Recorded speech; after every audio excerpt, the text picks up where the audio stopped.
just wrapped Sybil. I was sort of dragging myself around in some, coma of emotional.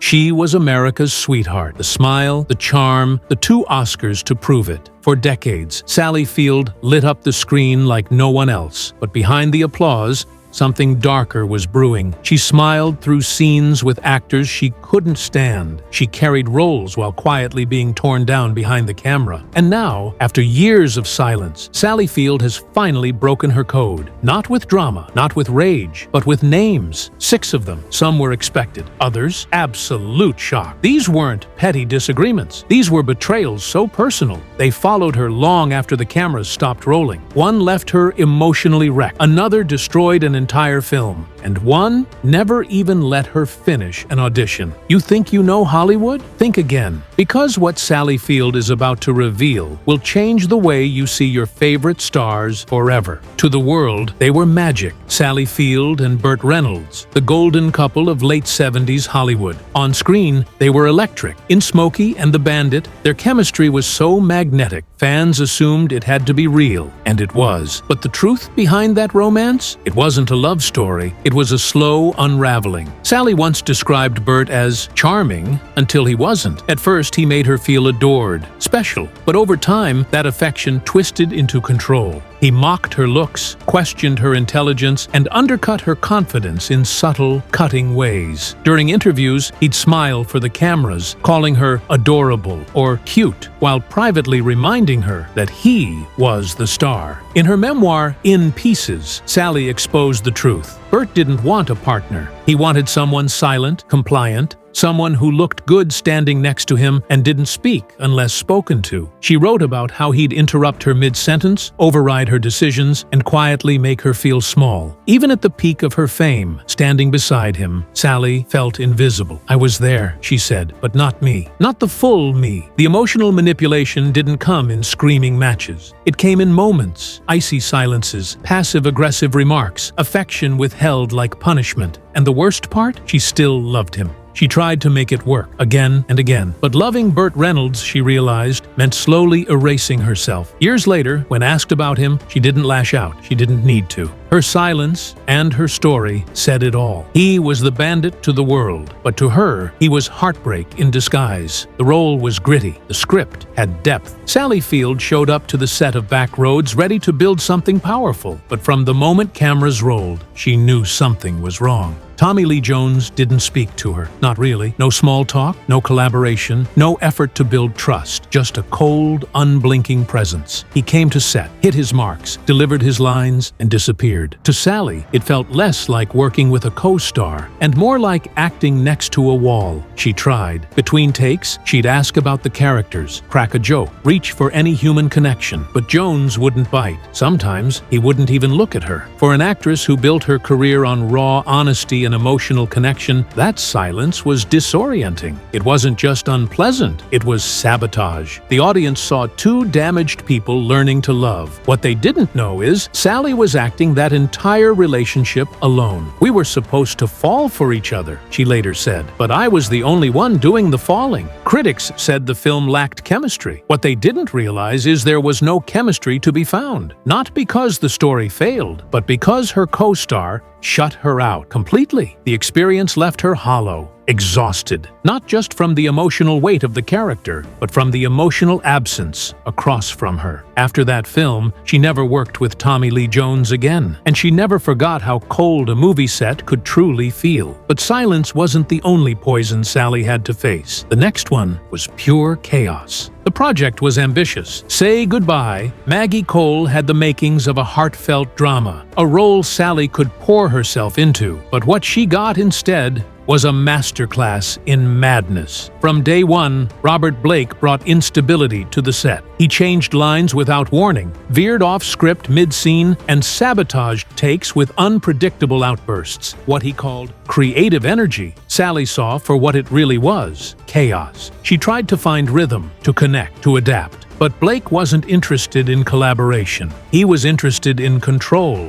And when he didn't get it, the tantrums started. One moment he'd be quiet, brooding. The next, screaming at crew members over lighting or pacing across set in a fury because someone breathed wrong. It wasn't just exhausting, it was dangerous. Sally, already carrying the emotional weight of a demanding role, found herself acting as mediator just to keep the production from falling apart. But even she couldn't stop the inevitable. The film never aired. The set collapsed under the pressure of one man's volatility. She later called the experience not just disappointing, traumatic. And it wasn't just about the role. It was about being steamrolled by a man who mistook his own instability for genius. There are actors who lift others up, she once said, and there are actors who make everyone else small so they can feel big. Blake was the second kind. That set didn't just mark a failed project, it marked a turning point. From that moment on, Sally vowed never again would she mistake chaos for creativity. And if she thought that was the worst of it, the next one came with smiles, awards, and sabotage. Steel Magnolias was supposed to be a celebration, a cast of legends telling a story about love, loss, and resilience. And for viewers, that's exactly what it looked like. But behind the scenes, the warmth of the script clashed with a storm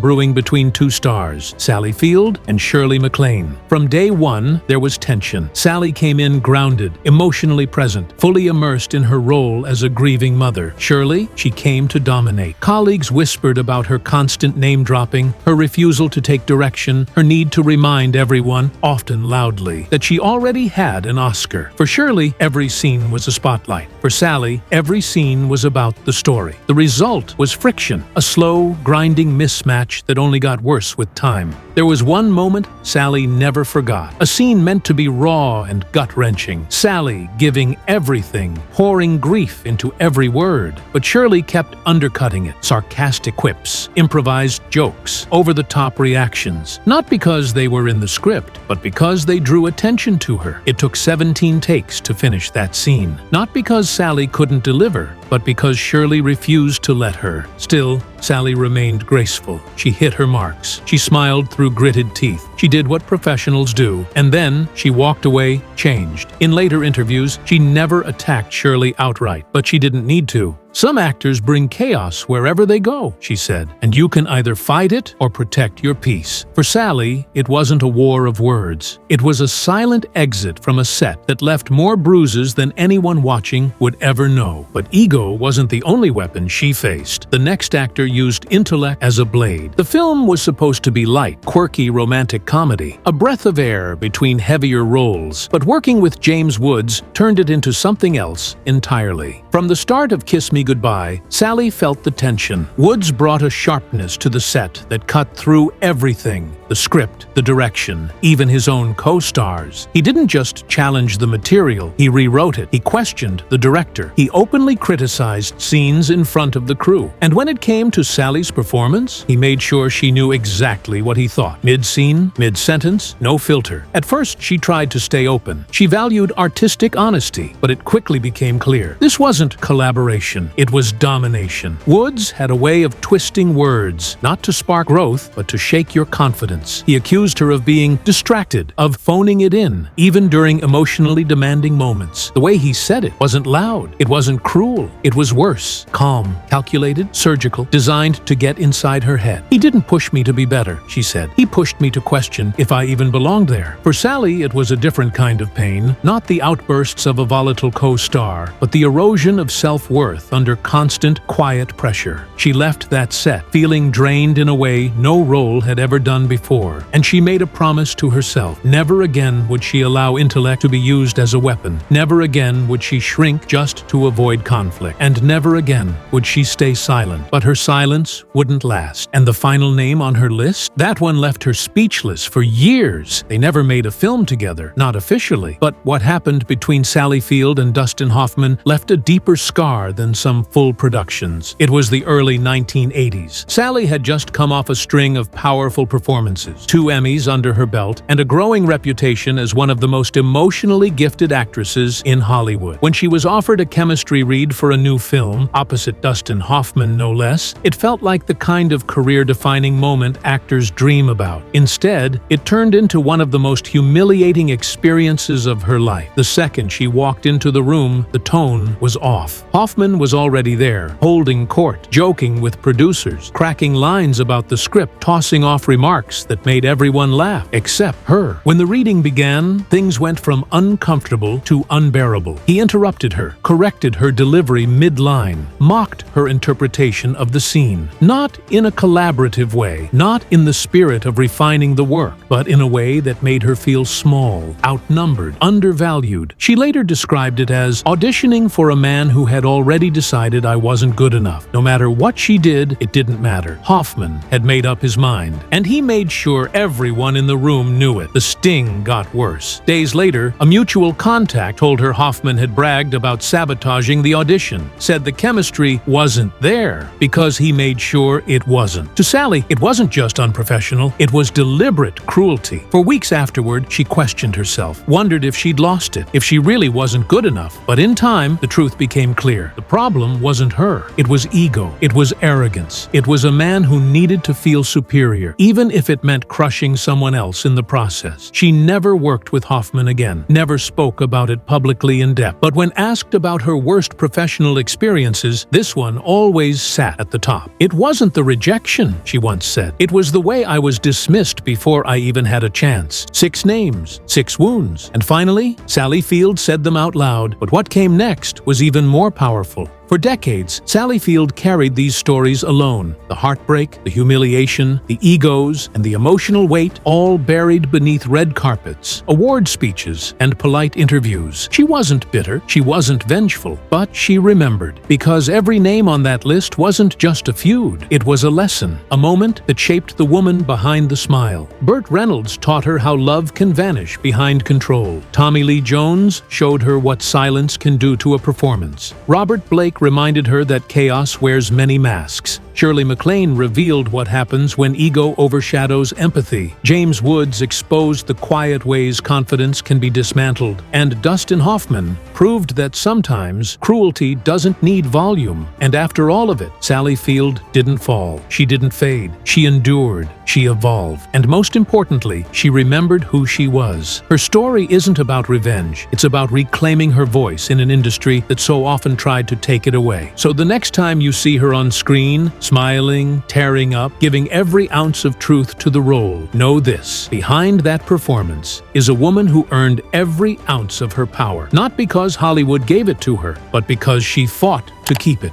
And maybe the real question isn't who she refused to work with again, but why she had to work with them in the first place.